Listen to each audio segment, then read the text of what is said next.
دستوری دریا کریا کون بنا مہمان بابا مفتی غلام وہ مشکلوں کو بھی مشکل میں ڈال دیتا ہے جو ڈوبا ہوا سورج نکال دیتا ہے جو ڈوبا ہوا سورج نکال دیتا ہے یہ میری ماں نے بتایا تھا ہم کو بچپن میں نبی کا ذکر تو مصیبت کو ٹال دیتا ہے نبی کا ذکر تو مصیبت کو ٹال دیتا ہے مقدر میں مدینے کی ہوا ہو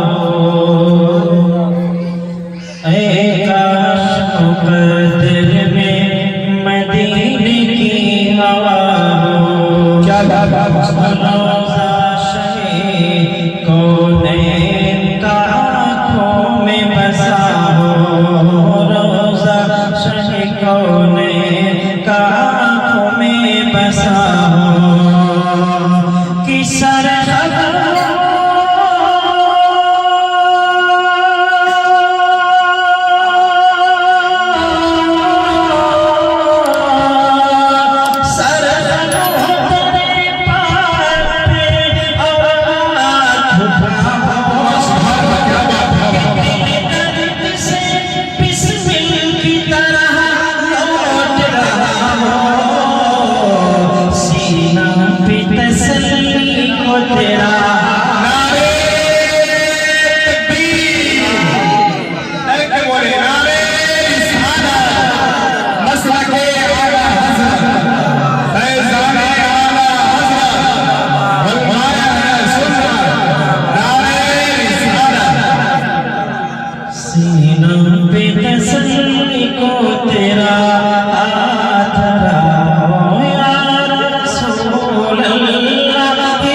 اللہ عطا فرماتا ہے اور میں تقسیم کرتا ہوں گویا جس کو جو ملتا ہے وہ میرے آقا صلی اللہ علیہ وسلم کے در سے ملا جاتا ہے نبی کے وسیلے سے نہ کسی کو کچھ مل سکتا بغیر نبی کے وسیلے کے نہ کسی کو کچھ مل سکتا ہے نہ ملے گا جو کچھ ملا ہے نہ ملے گا وہ میرے آقا صلی اللہ علیہ وسلم کے صدقے میں ملا ہے اور ملے گا مولانا فرمائے ممکن نہیں بے ان کے وسیلے کے خدا دے ممکن نہیں بے ان کے وسیلے کے خدا دے ہے کون بڑا ان سے غنی مجھ کو بتا دے ہے کون بڑا ان سے غنی مجھ کو بتا دے کہ بھر لے گا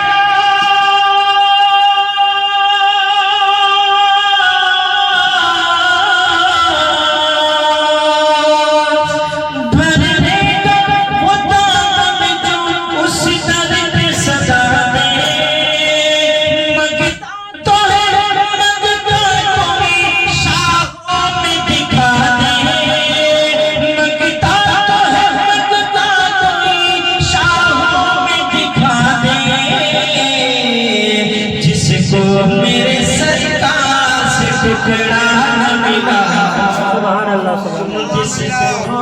میرے سرکار سے تکبیر نعرہ رسالت مسلک اعلی حضرت فیضان تاج الشریعہ نعرہ تکبیر نعرہ رسالت الحمد للہ خاتم دا اور آج دنیا والوں کا یہ مزاج ہے کہ اگر کوئی کسی سے مانگتا ہے ایک مرتبہ دے دیا، دو مرتبہ دے دیا، بار بار ادھار دیتا ہے، اس کو برا بھلا بھی کہتا ہے. بہت سے لوگ ایسے ہوتے دیتے بھی نہیں، اس کو سناتے بھی ہیں.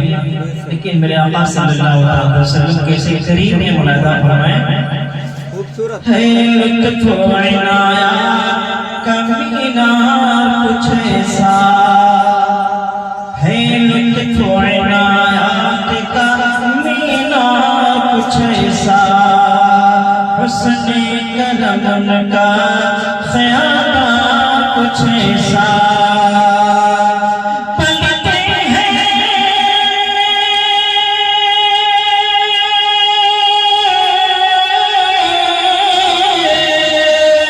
پلتے ہیں وہاں سب وہ ہے دربار کچھ ایسا. آتا ہے فقیروں پہ بھیجا کچھ ایسا، خود بھی دے اور خود کہے منگتے کیا بھلا ہو، خود بھی دے اور خود کہے منگتے کیا بھلا ہو. یا رسول اللہ یا حبیب اللہ. آپ کو معلوم ہے یہ نکاح کون سا عمل ہے، کیسا پاکیزہ عمل ہے، اس کی برکتیں کیا ہیں؟ آپ سنیں گے تو یقیناً مچل جائیں گے. نکاح یہ دنیاوی عمل نہیں ہے، بلکہ نکاح یہ جنتی عمل ہے. یہ جنتی عمل نکاح ہے. جس نکاح کی محفل میں بیٹھنے سے ہم کتراتے ہیں، خاص طور پر اگر کوئی بارات چلا جائے تو اس کو صرف کھانے سے مطلب، ناشتے سے مطلب، ٹہلنے گھومنے سے مطلب. نکاح کی منعقد محفل جب منعقد ہوتی ہے یا تو وہاں پہ دولہا کے گھر والے ہوتے ہیں یا رشتہ دار ہوتے ہیں، اس کے علاوہ اور سب لوگ ادھر ادھر گھومتے ہیں. جبکہ سارا اہتمام جو ہوا ہے، سارا انتظام جو ہوا ہے، وہ صرف اسی ایک عمل کی وجہ سے ہوا ہے.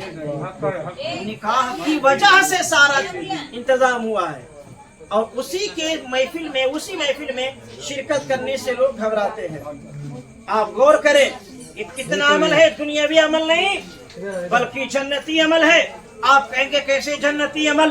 دنیا میں نکاح ہوتا ہے، ان کی شادی ہوتی ہے، ان کی شادی ہوتی ہے، ان کا بیاہ ہوتا ہے، یہ جنتی عمل کیسے ہو گیا؟ تو سنو، اللہ تبارک و تعالی نے انسان کے پیدا کرنے کی جو ابتدا فرمائی ہے، شروعات جو فرمائی، وہ حضرت آدم علیہ السلام سے. سب سے پہلے اللہ تعالی نے حضرت آدم علیہ السلام کو پیدا فرمایا مٹی سے، ان کو جنت میں رکھا.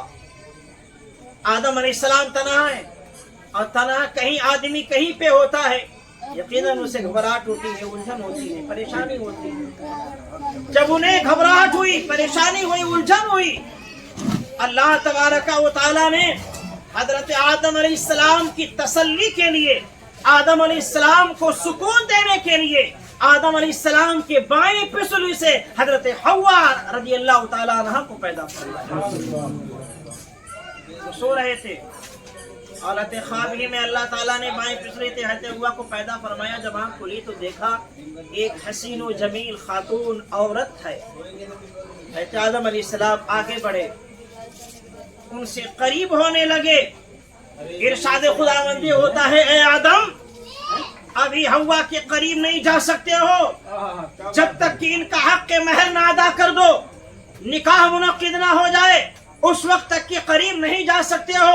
آدم علیہ السلام عرض کرتے ہیں परवरदिगार आलम, मेरे पास तो कुछ नहीं है, न सोना है, न चांदी है, न रुपया है, न पैसा है, मेरे पास तो कुछ भी नहीं है। ए परवरदिगार आलम, मैं किस चीज के जरिए से मेहर अदा करूं? अल्लाह तबारक व तआला का इरशाद होता है, परवरदिगार आलम फरमाता है कि हव्वा के महर में तुम नबी आखिरुज़ ज़मा पे दुरूद पाक पढ़ दो। यही सुभान अल्लाह। अल्लाह तबारक व तआला ने हुक्म फरमाया, मेरे आका सल्लल्लाहु तआला अलैहि वसल्लम की बारगाह में हजरत आदम अलैहिस्सलाम ने दुरूद पाक पढ़ा और वही महर हुआ, अक़्दे निकाह मुनक़्क़िद हुआ।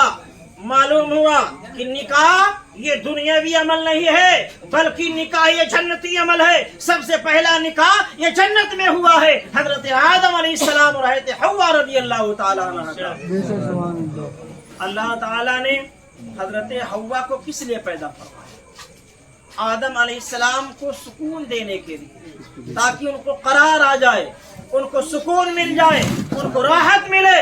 मालूम हुआ एक औरत एक मर्द के लिए करार का जरिया हुआ करती है, एक औरत एक मर्द के लिए सुकून का जरिया हुआ करती है, एक औरत एक मर्द के लिए सुकून का बाइस हुआ करती है। अगर एक औरत मर्द को सुकून ना अता करे तो गोया कि वो अपने फितरत के खिलाफ है, क्योंकि अल्लाह ताला ने एक औरत को मर्द के सुकून के लिए पैदा फरमाया है। आदम अलैहिस्सलाम को सुकून देने के लिए परवरदिगार आलम ने हजरत हव्वा रज़ियल्लाहु तआला अन्हा को पैदा फरमाया। तो ये निकाह जन्नती अमल है, मुबारक अमल है। इसलिए अगर कहीं मौका मिले तो जरूर इस महफिल में शिरकत करें, क्योंकि ये ऐसी महफिल है जिस महफिल में दुआएं कबूल हुआ करती हैं। इसलिए इसे मामूली महफिल न समझें, मामूली महफिल न तस्वुर करें। ये महफिल पाक बच्ची के शादी के मौके पर मुनक्किद की गई है। आप जानते हैं कि साहिब खाना ने अपने बहन की शादी के लिए अपनी गाड़ी कमाई का पैसा खर्च किया, इंतजाम किया, और अभी इंतजाम में लगे हुए हैं। अल्लाह तबारक व तआला इस पे क्या अजर अता फरमाएगा, इस पे क्या इन्हें बदला अता फरमाएगा। आप गौर करें कि आज हमारे घर में बहनें होती हैं, बेटियां होती हैं, हम बहुत शौक से उनके शादी का इंतजाम करते हैं, हम बहुत शौक से उनकी तालीम और तरबियत करते हैं, परवरिश करते हैं।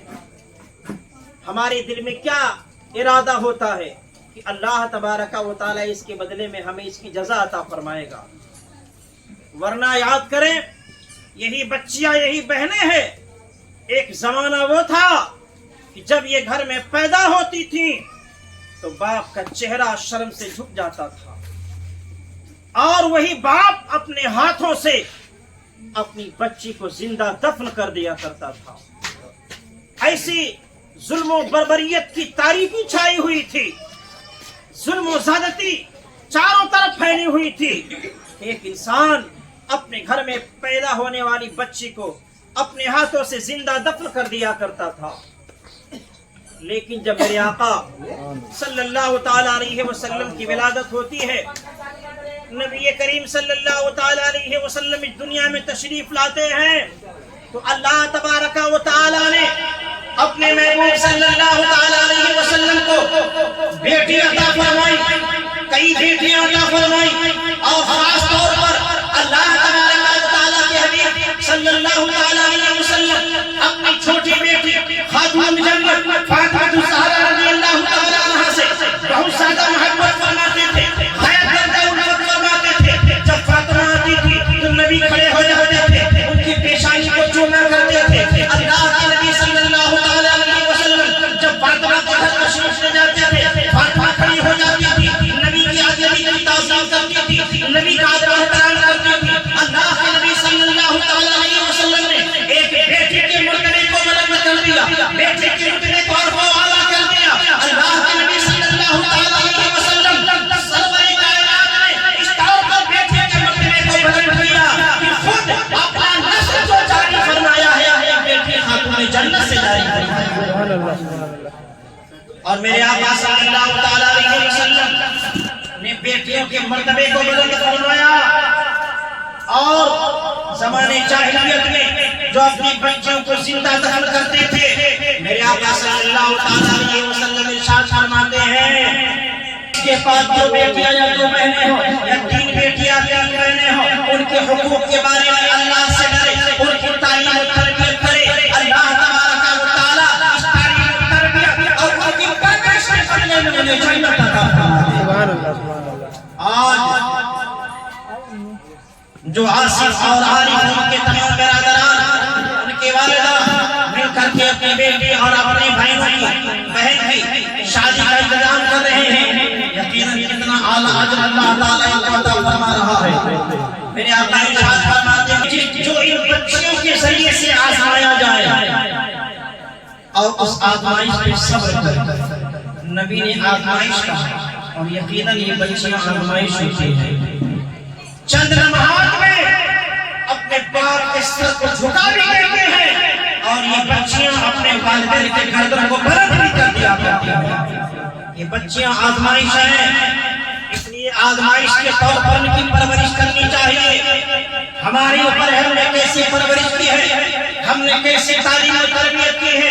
मामला ये होता है कि हमारा सारा ध्यान, हमारा सारा दिमाग, हमारा सारा जहन दिमाग होता है कमाने और खिलाने पर, जबकि कमाना खिलाना हमारी जिम्मेदारी नहीं है। कमाना खिलाना ये हमारी जिम्मेदारी नहीं है, बल्कि अल्लाह इरशाद फरमाता है नहनु नरज़ुकुकुम, हम रोजी देने वाले हैं। रोजी देना अल्लाह के जिम्मा है, खिलाना अल्लाह की जिम्मा है। तो हमारी जिम्मेदारी क्या है?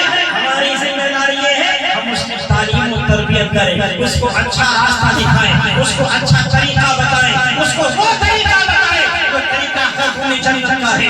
उस बेटी को वो रास्ता दिखाएं जो रास्ता अज़वाज मुतहहरात का है, वो रास्ता दिखाएं जो रास्ता अल्लाह के औलिया बंदी का है, वो रास्ता दिखाएं जो रास्ता मेरे आका सल्लल्लाहु अलैहि वसल्लम ने, वो रास्ता दिखाएं। ये हमारे जिम्मा है। तो इन बच्चों के जरिए से जो आजमाया जाए और उस पे सब्र करें, और इस सब्र का बदला क्या मिलेगा कि जब ये बंदे मोमिन अपने गुनाहों की वजह से जहन्नम की तरफ बढ़ रहा होगा